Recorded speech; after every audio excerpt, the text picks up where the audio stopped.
Apples are very nutritious as they are good source of fiber, vitamin C, carbs, potassium and vitamin K. They also contain polyphenols, which may have numerous health benefits. Apples are high in fiber and water, two qualities that make them filling which may aid weight loss in several ways. They're also particularly filling due to their high fiber content.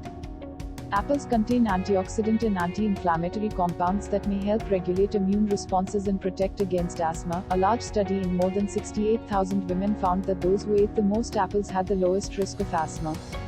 Apples contain pectin, a type of fiber that acts as a prebiotic. This means it feeds the good bacteria in your gut, which may be the reason they protect against obesity, heart disease, and type 2 diabetes.